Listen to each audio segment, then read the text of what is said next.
Kenapa tidak ada kabinet bayangan? Nah, kalau kita bicara oposisi di misalnya di Australia, mereka punya kabinet bayangan. Partai buruknya lagi nggak puasa, dia bikin kabinet bayangan sendiri. Ada menteri tenaga kerjanya sendiri, gitu. Ada menteri-menteri sendiri yang betul-betul secara formal dia punya kartu nama, dia label dirinya sebagai menteri bayangan dan seterusnya, gitu.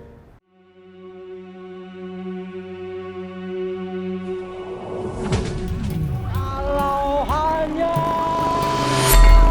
untuk mengibuli.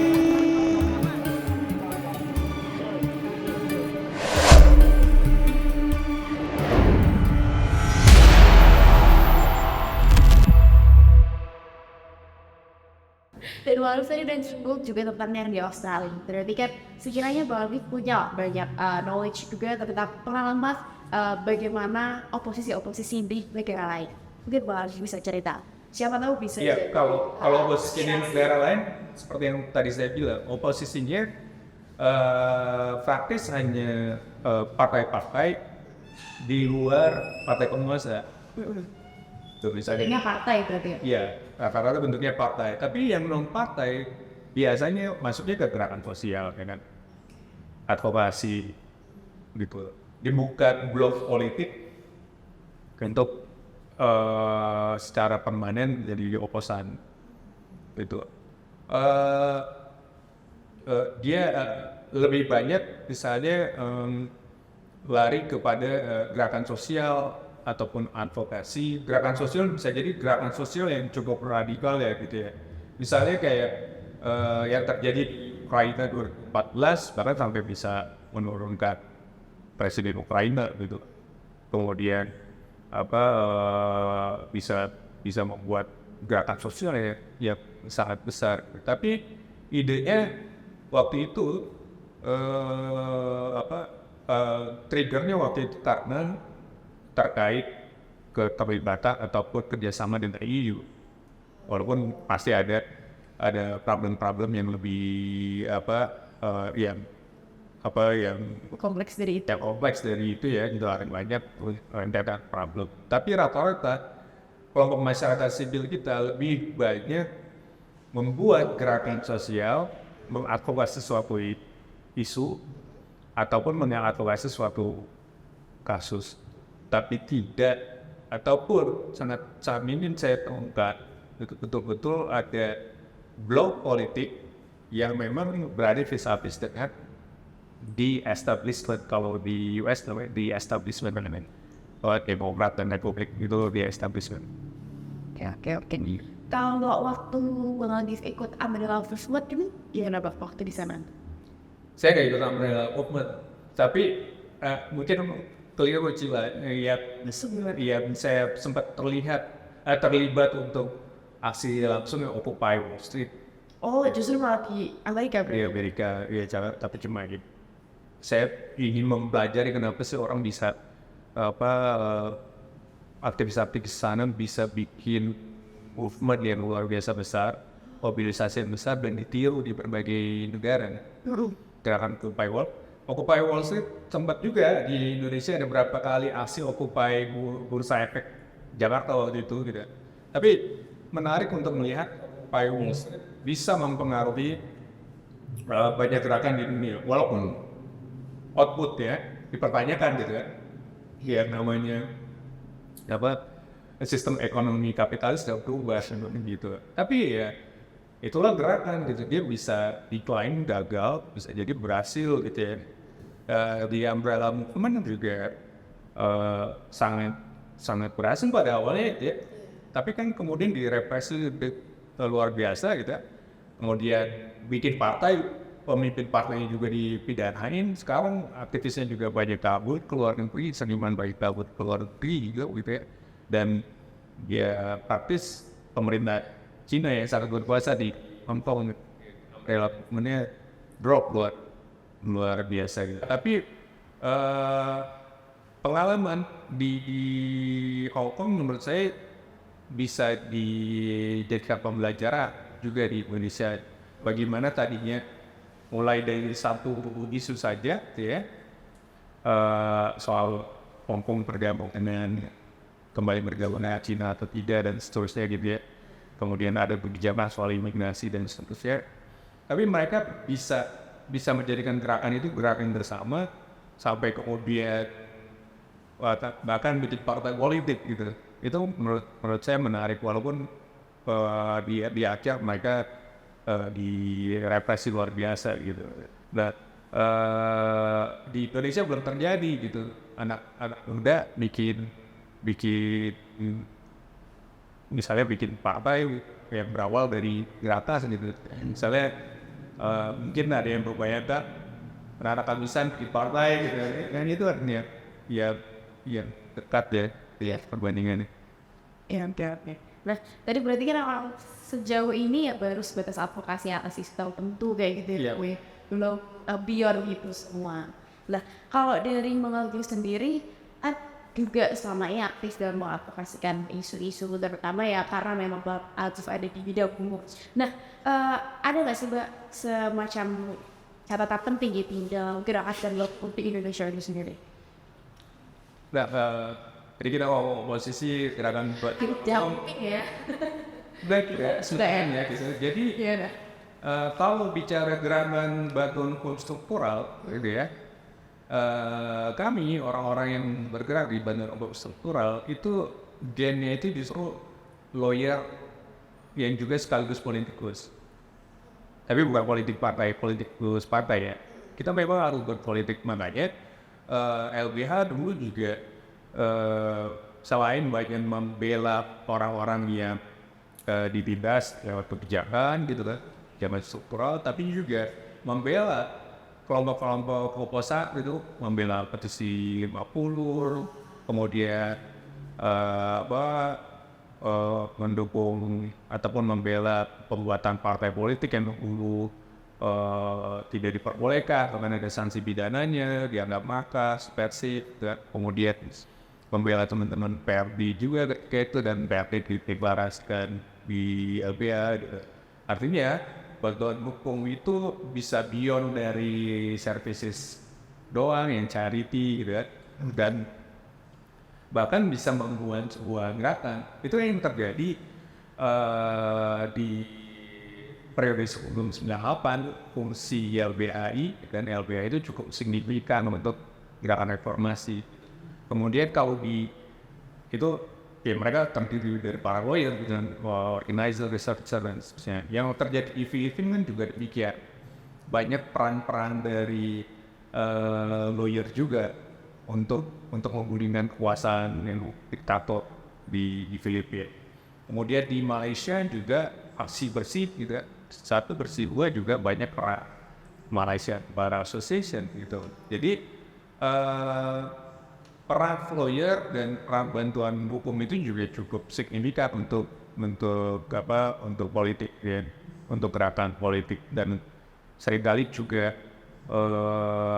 perannya signifikan untuk mengubah peraturan yang menghambat akses politik. Contoh gini, dulu orang yang dianggap terkait dengan 65 nggak boleh pilih, tapi di review oleh YLBI dan kawan-kawan, kemudian diperbolehkan memilih misalnya gitu.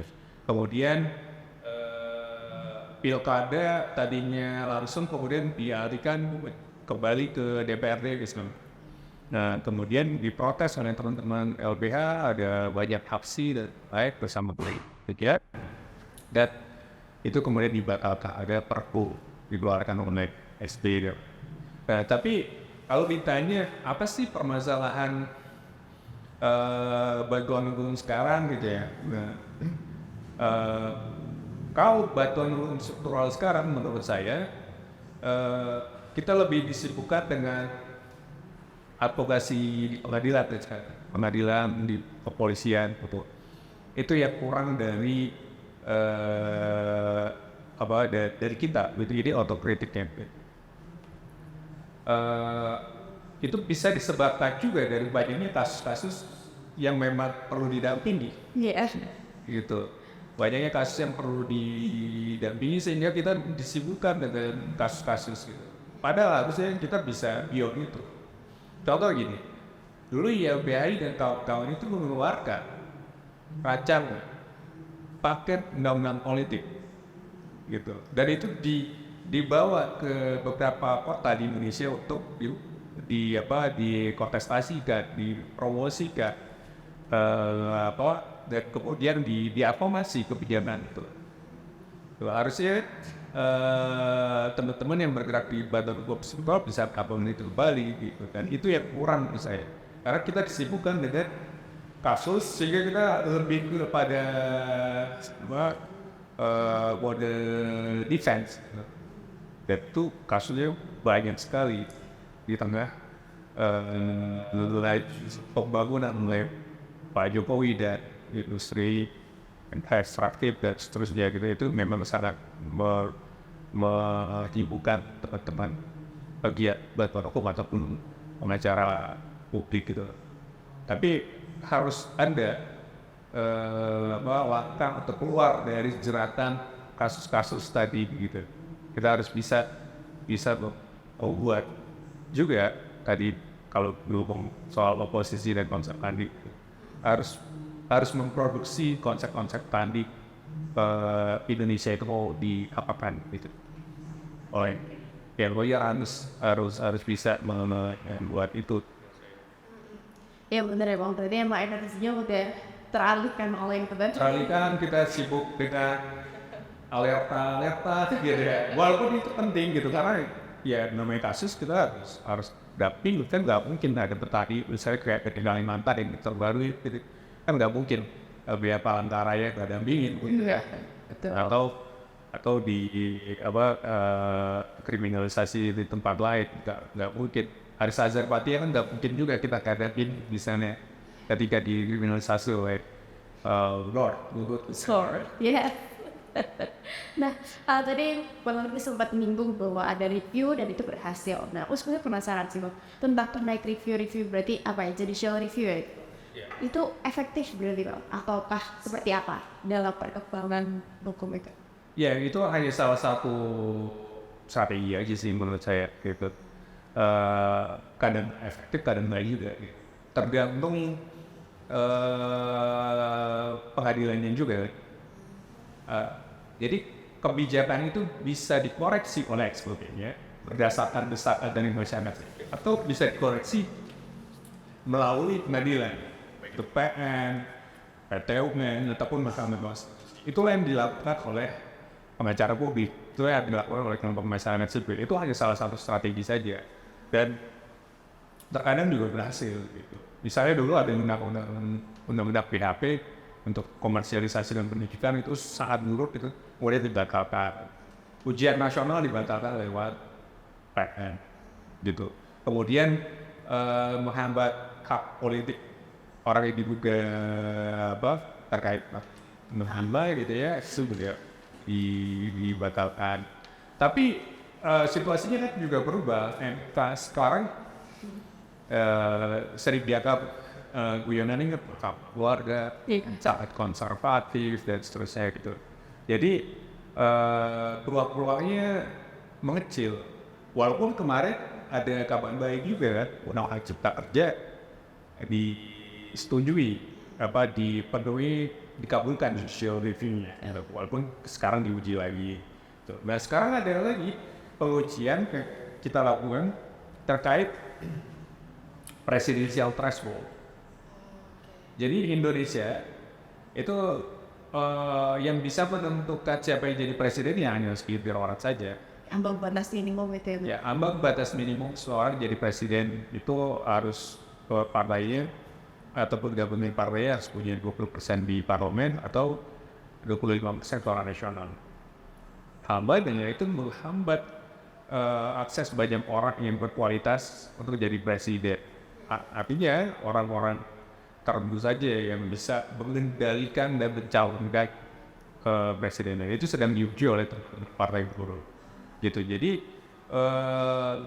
ini salah satu cara ya konstitusional dan cukup amat untuk mengubah kebijakan. Tapi kalau tidak dibarengi oleh gerakan sosial, gitu, tidak dibarengi oleh gerakan massa, maka tidak akan, menurut saya hasilnya tidak akan positif. Itu karena ya kita sama-sama tahu WFH-nya sedang bermasalah gitu, tapi kita tidak punya instrumen lain untuk undang-undang tersebut. Sebenarnya bisa saja kalau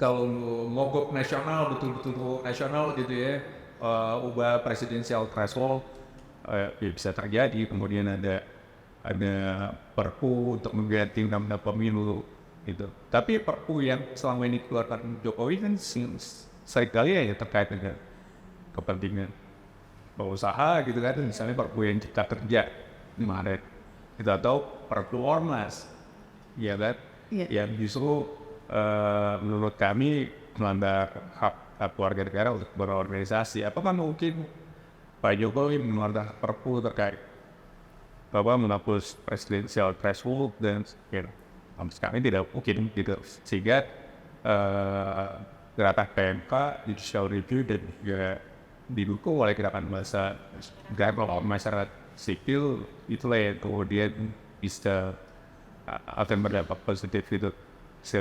Oke. Ini pertanyaan berat Bang. Tadi Bang Alkif juga sempat minggu terkait UU PHP, terus kemudian UR dan gitu. Dan sekarang ini teman-teman di Jogja juga lagi mengusung isu yang sama gitu terkait pendidikan gratis untuk semua jenjang.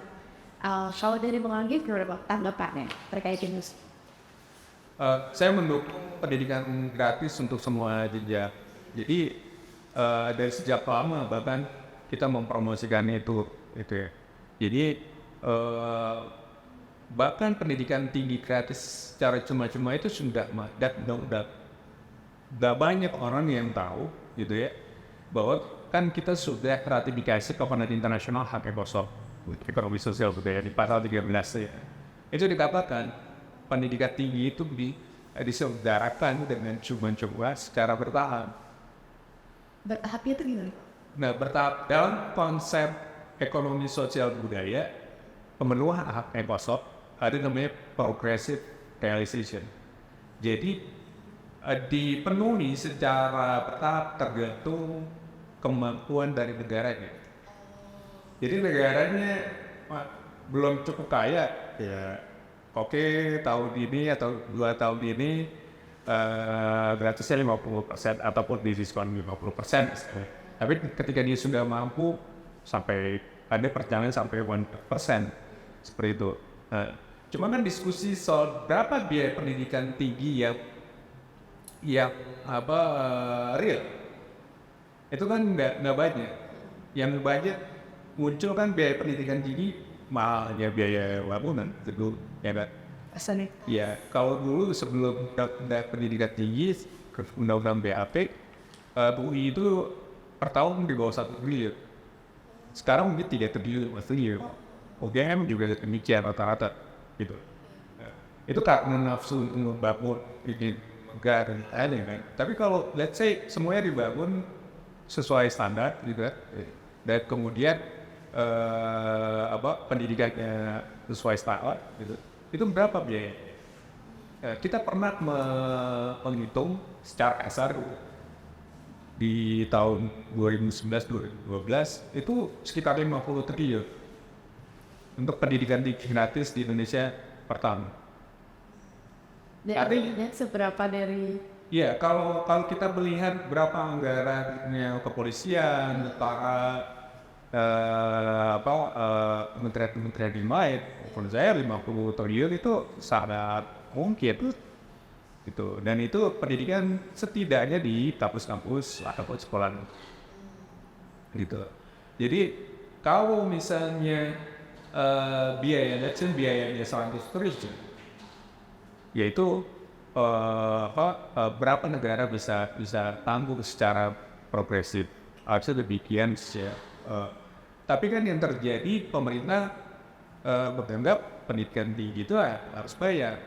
Bahkan banyak profesor yang menyatakan bahwa pendidikan tinggi itu harus seperti yang di Amerika yang mahal baru bisa berkualitas. Itu kita pernah mengadakan debat dengan beberapa profesor soal pendidikan tinggi gitu ya. Dulu ada namanya koalisi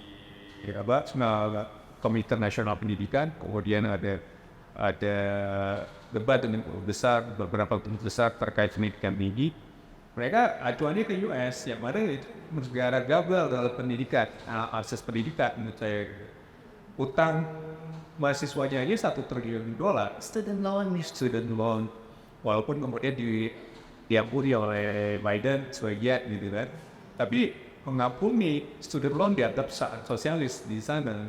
Artinya ya itu memang contoh negara yang sangat kapitalistik dan liberal sistem pendidikannya, sehingga tidak patut kita tidak berkembang waktu itu Skandinavia, Australia misalnya yang budget pendidikannya ataupun yang mampu mereka mengadakan pendidikan tinggi gratis bagi warga negara dan juga bagi WA gitu. Banyak orang Indonesia kan juga ke Skandinavia gitu ya, dapat beasiswa dan pendidikan tingginya gratis. Itu semuanya ya cara lebih praktis sih. Jadi meminta pendidikan tinggi gratis menurut saya itu sangat realistis. Jadi saya sangat mendukung teman-teman yang berjuang untuk pendidikan tinggi gratis. Jadi itu sangat realistis kok gitu. Tinggal dihitung biayanya dan akurasi kebijakannya. Kemudian kalau memang pemerintah tidak mau gitu ya ada judicial review juga deh Kak. Gitu, ataupun kita melakukan gugatan strategis, tapi jangan lupakan gerakan politiknya gitu. Nah, pendidikan tinggi gratis sekarang justru wacananya digunakan oleh PSI. PSI mendorong pendidikan tinggi gratis, tapi nggak menjelaskan seperti apa realisasinya gitu.